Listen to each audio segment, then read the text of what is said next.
been torn to ribbons and blood. Oh God, there's his blood on it. Where did you get this? Under a rock by the river weir. My dear boy's been murdered!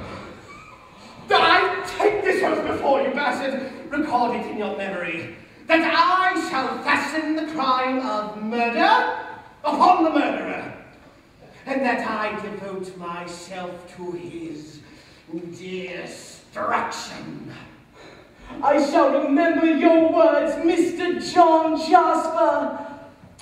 And, I believe that's it for you this evening, Philip. That's right, Bill. You know, it hardly seems worth your coming down to Nutford each night, does it? You, seem to specialize in these narrow parts of late. Not by choice, Mr. Cartwright. Let's see, in Julius Caesar, you played the part of A senator. Ah, well, at least you were in for the kill. You know, it seems rather odd that Charles Dickens put your character in our story at all. Unless, of course, he had a more promising future in mind for you. That's been my solace in the role, Mr. Cartwright. Still, you do understudy Mr. Paget as John Jasper. I know surely one of these days. In actuality, Mr. Paget claims never to have missed a performance in his entire career. Ah. Well, Philip, we're almost done with this act, and our second is considerably shorter than the first. Would you have a song ready at hand? Yes, shall we? Why not indeed? Well, as a matter of happenstance, Mr. Cartwright, I do have, in common with my role this evening, aspirations as an author, and have composed a brief song, which I venture to say underscores the dilemma I share with the character of Bassett I portray. I hesitate. Come, it's title, Mr. Bax. What? Oh, never the luck, Mr. Cartwright. Ladies and gentlemen, an unscheduled diversion in our journey this evening. The debut of an unpublished, and perhaps rightfully unheard, composition. Mr. Philip Bax singing his own Never the Luck.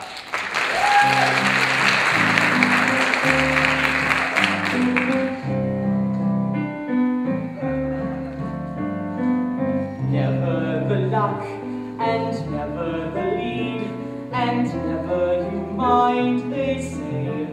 In time we all taste the lime in the light, and I'll have my night someday. Still, each precious part seems over and done before I begun to speak. I cast out my line and keep my hand in, but I'll not stand in this week. Some starless night, they'll call towards the wings. Who here dances and sings? That's when yours truly springs, and seeing me, then they cry, why? He knows each line and everyone's cue. We must let him do the part. On center stage, the music will play. I'll waltz my way into your heart.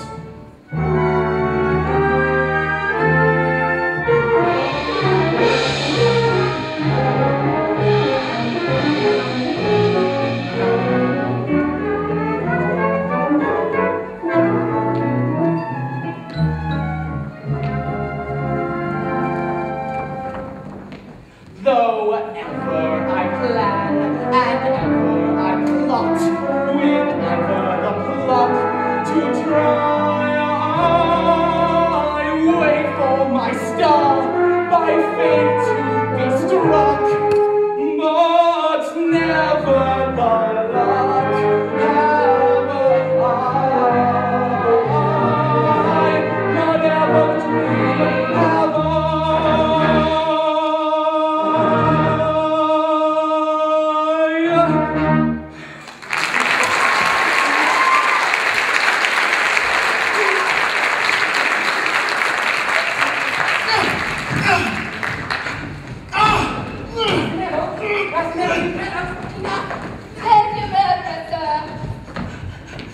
young Crisparkle, what have I done? I'm sure nothing. I'm safe in the gears. Landless, where is Edwin Drood?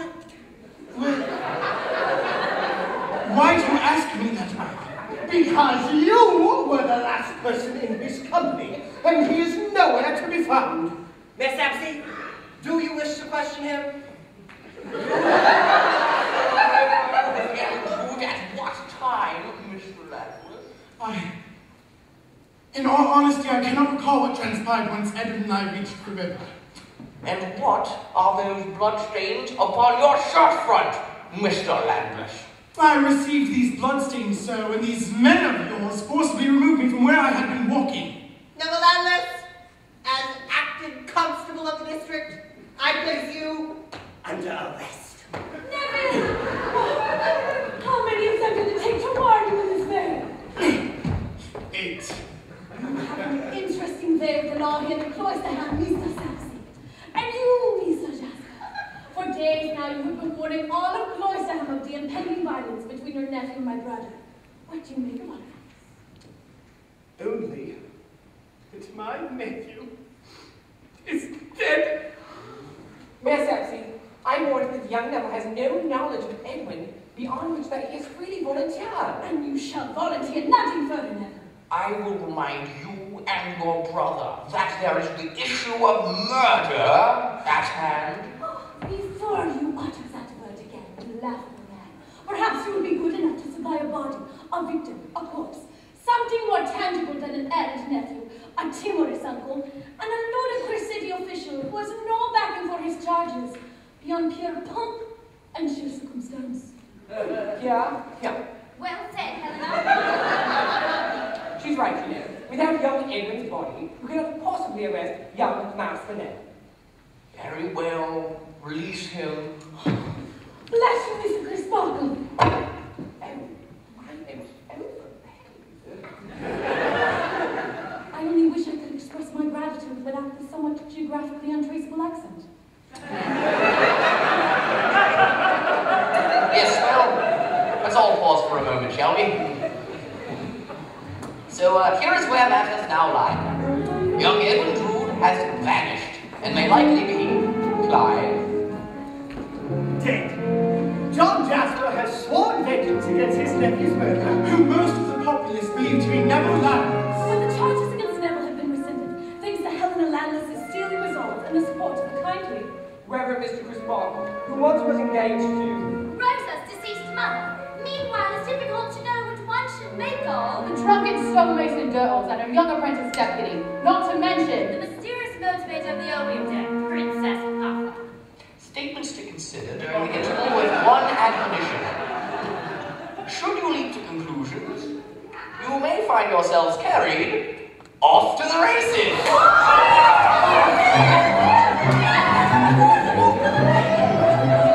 A spontaneous request, which brings us rather adroitly, I think, to a song.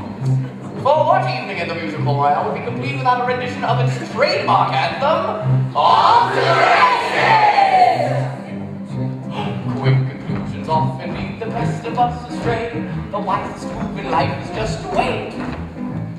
Otherwise our galloping emotions run away like horses at the gate. Off to the races, off to the races, off to the race we go. But where the chase is, and what the place is, we seldom seem to know. men with broken hearts and vow to nevermore pursue a member of the self-and sacred race. Firmly anchored to the ground, they stand the union of flowers, favorite face. Then, off to the races, off to the races, where flirting faces roll. They say the graces, from frequent places, the need for love at all.